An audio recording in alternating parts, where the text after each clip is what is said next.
안녕하세요. 인사이트 코리아입니다. 지난 10월 말부터 한국에서는 요소수 대란이 일어났었죠. 다행히 지금은 안정화를 찾아가고 있는 상황인데요. 그때 한국을 비웃었던 일본도 현재 요소수 가격이 폭등하는 바람에 비상이라는 근황입니다. 이에 대한 자세한 소식 지금부터 알아보겠습니다. 화물차, 소방차와 같은 디젤 차량에 쓰이는 요소수. 이 요소수의 원재료인 석탄을 중국이 수출 중지하면서 한국의 물류업계 및 관련 산업에서는 요소수를 구하지 못해 심각했습니다. 하지만 정부가 중국 및 호주와의 계약 체결을 재개하고 한국의 민간 기업 차원에서도 여러 공급망을 통해 요소수를 들여오는 등 발빠르게 수입 다변화 방안을 마련하여 문제를 풀어나간 덕분에 요소수 대란은 지금 일단락된 상태입니다. 조만간 완전히 정상화될 예정이라는데요. 오히려 조용하던 옆나라 일본은 한국에서 4만원 하는 요소수가 30만원 가격으로 치솟고 있다고 합니다. 한국이 고군분투하고 있을 당시 일본은 요소수를 국내 생산하고 있기 때문에 영향이 없으며 물류 등에 문제가 없을 것이라고 보도한 바 있습니다. 하지만 이와는 다르게 11월 중순부터 일본의 트럭 운전사나 물류 운송 관계자들 사이에서는 어디에서도 요소수를 구할 수 없다. 이대로는 물류가 멈춘다라는 불안감이 담긴 목소리들이 많이 터져나오고 있었고, 설상가상 일본 내 요소수를 제조하는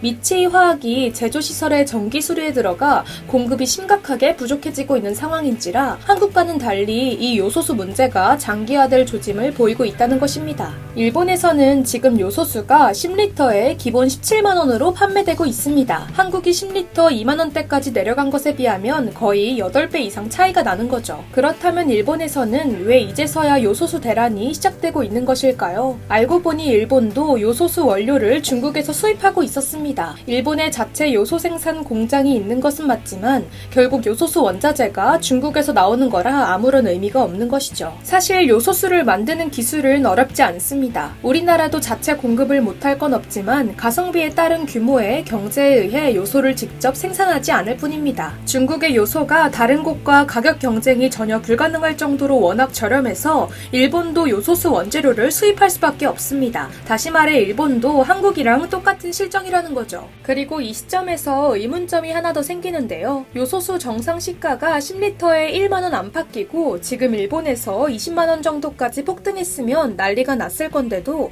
저쪽은 왜 이렇게 조용한 걸까요? 이유는 일본 언론이 이에 대해 보도를 제대로 안 하고 있기 때문입니다. 그래서 일본 사람들은 아직 이게 얼마나 심각한 상황인지 모르고 있는 거죠. 일본 정치인들은 늘 무슨 일이 터지면 한국은 지금 엉망이지만 일본은 문제없다라는 식으로 언론 보도를 하는 것이 늘상 해오던 레파토리 1번입니다. 즉 한국 요소수 부족 뉴스가 나오는 상황에서 일본 정부는 비아냥거리고 떠들어대는 와중에도 아무런 대응조차 안 하고 있었다는 소리입니다. 그리고 지금 물류 쪽에서 들려오는 심상치 않은 분위기 때문에 일본 사람들은 이제서야 이 문제를 인지하기 시작했습니다. 일본 정부나 행정은 이 사태를 파악하고 있는 거야? 관계 각처에서는 방안이 있는 건가? 지금 그나마 있는 거는 왜 한국에 팔고 있는 거야? 거기를 먼저 멈추면 좋겠는데. 단기적으로는 한국에 보내는 걸 끊는 걸로 대처할 수 있겠지만 한국에 의존하는 다른 업체가 죽을지도 모르고, 역시 주변 정치 상황에 흔들리지 않도록 동방아시아 국가들 간의 생존권이 필요해 등등 일본의 요소수 문제가 뒤늦게 들통나고 있는 것이죠. 더 큰 문제는 지금 일본의 경우 해결할 방법이 요원하는 사실입니다. 일단 요소수 사태로 한국을 조롱했던 전적이 있기 때문에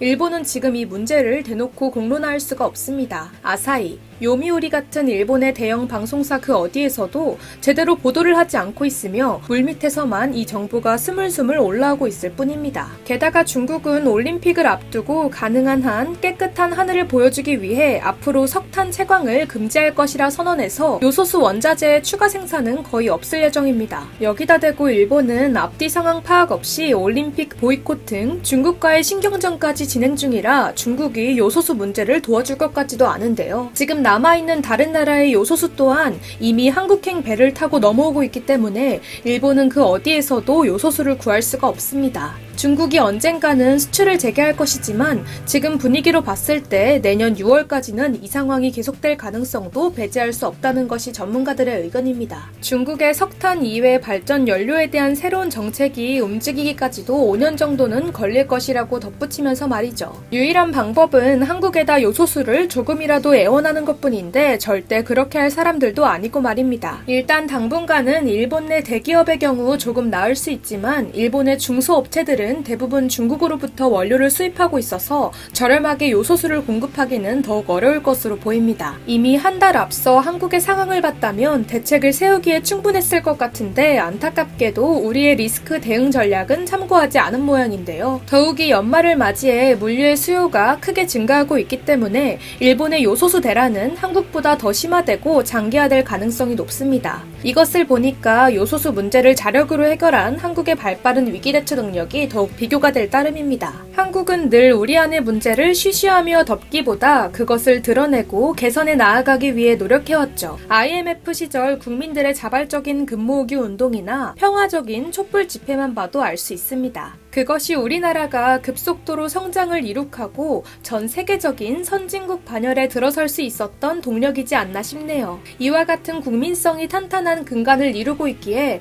앞으로 어떠한 위기가 닥쳐도 대한민국의 미래는 문제 없을 것이라 생각됩니다. 지금까지 인사이트 코리아였습니다. 감사합니다.